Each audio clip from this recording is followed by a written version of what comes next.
A paz do Senhor, irmãos. Tudo bem com vocês? A gente está aqui mais um dia para trazer a palavra do Senhor. E o tema de hoje é o alívio que Deus traz sobre as nossas vidas, o escape que só existe em Jesus. E eu queria deixar, irmãos, em Salmos 27.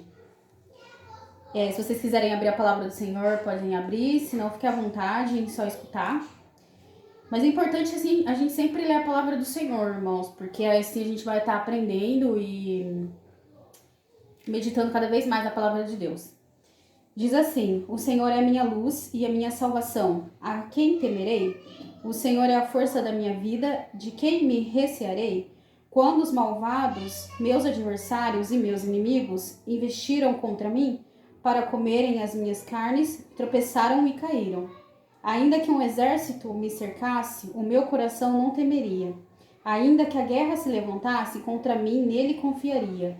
Uma coisa pedi ao Senhor e a buscarei, que possa morar na casa do Senhor todos os dias da minha vida, para contemplar a formosura do Senhor e aprender no seu templo. Porque no dia da adversidade me esconderá no seu pavilhão, no oculto do seu tabernáculo me esconderá por-me-á sobre uma rocha. Irmãos, vou parar aqui por enquanto, que eu quero falar, olha como Deus ele é maravilhoso nas nossas vidas, né? Ele sempre está nos protegendo, ele sempre está com a gente, sempre está trazendo o conforto, trazendo o alívio, trazendo o amor dele sobre as nossas vidas. Mas, irmão, você vê também a fé, olha a fé, né? Que Deus, independente mesmo que venha inimigos, que venha coisas contra a nossa vida, porque vem todos os dias, é uma luta, a gente tem que ter essa fé e entender que Deus está conosco. E Deus vai trazer o escape, Deus vai trazer o livramento. Continuando no 6. E Deus, né, fala no 5, né, que Deus ele é a rocha, a nossa força para conseguir guerrear nessa jornada que é a vida, né? 6. Também a minha cabeça será exaltada sobre os meus inimigos, ó. Ó que Deus fala, que estão ao redor de mim, pelo que oferecerei sacrifício de júbilo no seu tabernáculo. Cantarei, sim, cantarei louvores ao Senhor. Olha isso, irmãos, além de Deus nos dar o escape, Deus ainda nos honra. Isso, se a gente for pessoas honestas, pessoas assim que estão diante de Deus em santidade, uma vida de verdade. Deus, ele honra. Caso contrário, irmãos, não existe honra para quem age de má fé, para quem age com maldade, para quem age de desonestidade. Deus, ele age quando a gente somos pessoas verdadeiras, somos pessoas puras. E não digo pureza porque a gente é pecador, né? A gente peca cada dia, mas se tem uma vida de verdade, uma vida, se a gente fala a verdade, a gente vive a verdade, é isso que a gente tem que ter em mente. Quando a gente obedece a Deus, Deus nos honra. Ouve, Senhor, a minha voz quando clamo, tem também piedade de mim e responde-me. Quando tu dissestes, buscai o meu rosto, e o meu coração te disse a ti, o teu rosto, Senhor, buscarei. Não esconde de mim a tua face, e não rejeites ao teu servo com ira. Tu fostes a minha ajuda, não me deixes, nem me desampares, ó Deus da minha salvação. Porque quando meu pai e minha mãe me desampararem, o Senhor me recolherá. Irmãos, mesmo que as pessoas nos abandonem, mesmo que as pessoas nos traem, nos machucam, Deus é quem está conosco, irmãos, até o fim, irmãos. Por isso que a gente tem que ter isso em mente. A gente tem que ter, claro, a nossa pessoa, ser pessoas melhores, mas as pessoas são a gente é falho, né? Então, a gente vai ser uma hora ou outra traído, uma hora machucado, uma hora criticado, mas com Deus, ele vai nos recolher nos braços dele, trazer conforto. E ensina-me, Senhor, o teu caminho e guia-me pela vereda direita, por causa dos que me andam espiando. Não me entregues à vontade dos meus adversários, pois se levantaram falsas testemunhas contra mim, e os que respiram crueldade. Pereceria sem dúvida, se não cresse que veria os bens do Senhor na terra dos viventes. Espera no Senhor, anima-te, e ele fortalecerá o teu coração. Espera, pois, no Senhor, porque o nosso Deus é o Deus da salvação. Nosso Deus é um Deus maravilhoso, irmãos, que traz a vida eterna, né? Que trouxe a vida eterna para aqueles que creem, para aqueles que querem estar com Cristo. Por isso, irmãos, antes de passar a palavra para minha irmã, a gente tem que ter essa fé e confiança no Senhor, saber que o nosso Deus, ele sempre está nos livrando, sempre está nos guardando, sempre está trazendo alívio, sempre está trazendo o escape sobre essas coisas. que acontecem sobre as nossas vidas, trazendo a salvação a cada dia. Por isso que a gente tem que buscar a cada dia a nossa vida com Cristo, a nossa salvação, porque a vida eterna já começa aqui, né? Com o nosso andar em honestidade, pra gente viver com Cristo eternamente. Amém? E eu vou passar para minha irmã continuar a palavra do Senhor. Irmãos, tudo bem com vocês? Então, vamos continuar com o tema, né? O Senhor é o nosso escape. E eu gostaria de ler com vocês o livro de Jó, capítulo 14, que fala: Jó medita sobre a brevidade da vida. Então, vamos lá. Jó, capítulo 14. O homem nascido de mulher vive breve tempo, cheio de inquietação. Nasce como a flor e murcha. Foge como a sombra e não permanece. E sobre tal homem abre os olhos e o fazes entrar em juízo contigo? Quem da imundícia poderá tirar coisa pura? Ninguém. Visto que os seus dias estão contados, contigo está o número dos seus meses. Tu ao homem pusestes limites, além dos quais não passará. Desvia dele os olhares para que tenha repouso, até que, como o jornaleiro, tenha prazer no seu dia. Porque a esperança para a árvore, pois, mesmo cortada, ainda se renovará, e não cessarão os seus rebentos. Se envelhecer na terra a sua raiz, e no chão morrer o seu tronco, ao cheiro das águas brotará, e dará ramos como a planta nova. O homem, porém, morre e fica prostrado. Expira o homem, e onde está? Como as águas do lago se evaporam e os rios se esgotam e secam, assim o homem se deita e não se levanta. Enquanto existirem os céus, não acordará, nem será despertado do seu sono. Que me encobrisses na sepultura e me ocultasse até que a tua ira se fosse, e me puseste em prazos e depois te lembraste de mim. Morrendo o homem, porventura tornará a viver? Todos os dias da minha luta esperaria, até que eu fosse substituído. Chamar-me-ia e eu te responderia. Teria saudades das obras da tua mão. E até contaria os meus passos, e não levaria em conta os meus pecados. A minha transgressão estaria selada num saco, e teria encoberto as minhas iniquidades. Como um monte que se esboroa e se desfaz, e a rocha que se remove do seu lugar, como as águas gastam as pedras e as cheias arrebatam o pó da terra, assim destrói a esperança do homem. Tu prevaleces para sempre contra ele, e ele passa. Muda-lhes o semblante e o despedes para o além. Os seus filhos recebem honra e ele o não sabe. São humilhados e ele não percebe. Ele sente as dores apenas do seu próprio corpo, e só o seu respeito sofre sua alma. Amém? Então aqui Jó, ele tá mais aqui fazendo uma reflexão mesmo sobre a finitude da vida, né? E aí ele coloca, né, que ele queria ser levado, porque ele tá cansado, né? Só cansado de sofrer. E aqui, né, tem uma coisa muito linda que Jó fala, né, que virou até música, que fala: porque há esperança para a árvore, pois mesmo cortada ainda renovará, e não cessarão seus rebentos. Se envelhecer na terra a sua raiz, e no chão morrer o seu tronco, ao cheiro das águas brotará e dará ramos como plantas novas.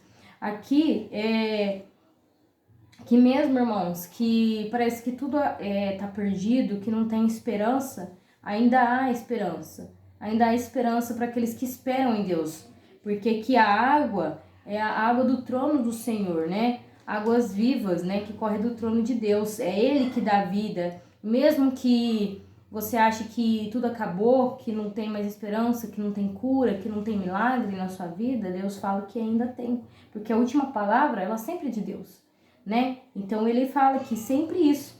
A última palavra sempre é de Deus. É Deus que determina. Se Deus quiser, irmão, que acabou, já era, acabou. Se Deus determinar na sua vida que não acabou ainda, não acabou ainda. Porque tudo na nossa vida acontece por permissão do Senhor, né? Aqui tem um adendo da Bíblia que fala: sem dúvida, Jó estava cansado. Estava cansado da vida. Mas o suicídio e a eutanásia não são considerados aqui.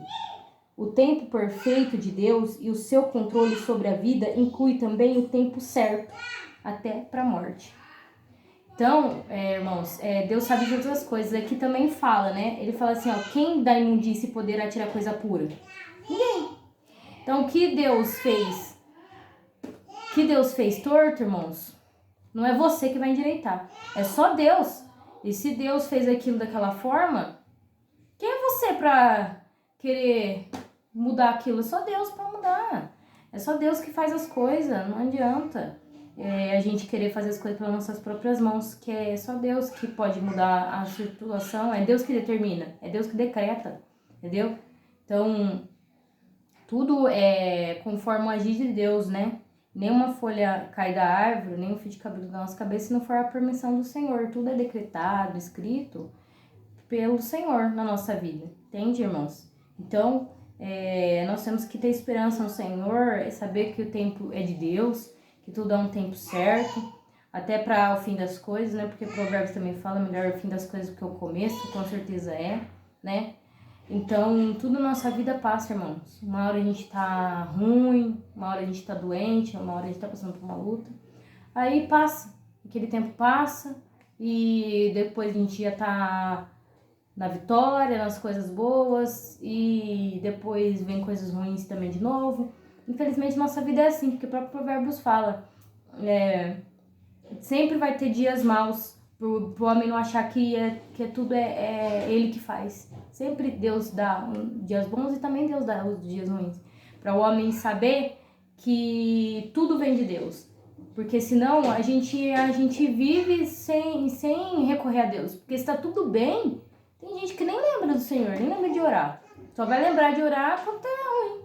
Quando as coisas estão ruins, quando tá doente, quando tá com uma enfermidade, quando tá passando uma luta. Infelizmente é assim o ser humano, né? Deus sabe todas as coisas, né? Então, até em Provérbio fala que Deus também dá esses dias ruins. Para que a gente saiba que as coisas vêm do Senhor, que a gente não ache que tudo é nosso. Tudo vem da gente. E é assim que é a vida, né? Então, enquanto a gente estiver vivo, a gente tem que passar por essas coisas, né? Querendo ou não. Dias bons, dias ruins. É assim que completa a nossa vida. Porque o nosso completo auge de felicidade, onde não vai ter choro, não vai ter dor, é só no céu, irmãos. É só ir com Cristo. Quando Jesus voltar, destruir essa terra, acabar com tudo.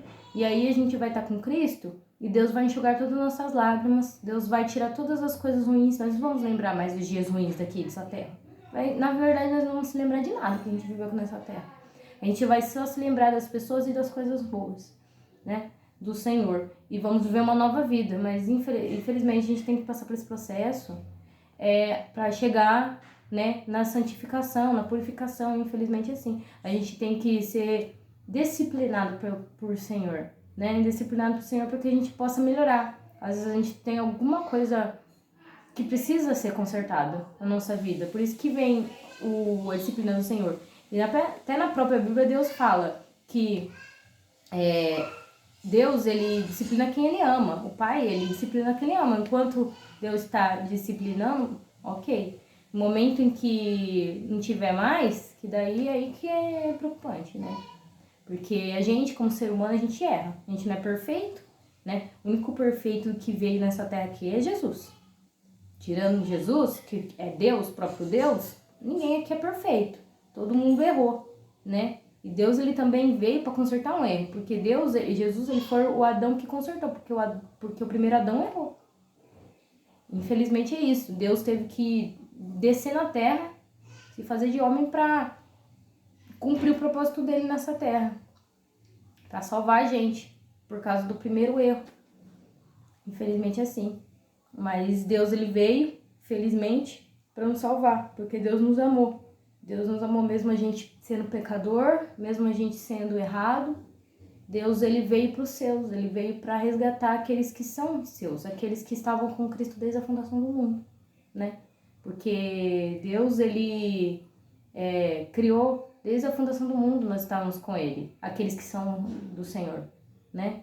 Mas isso é uma lição para a gente discutir em outro momento, né?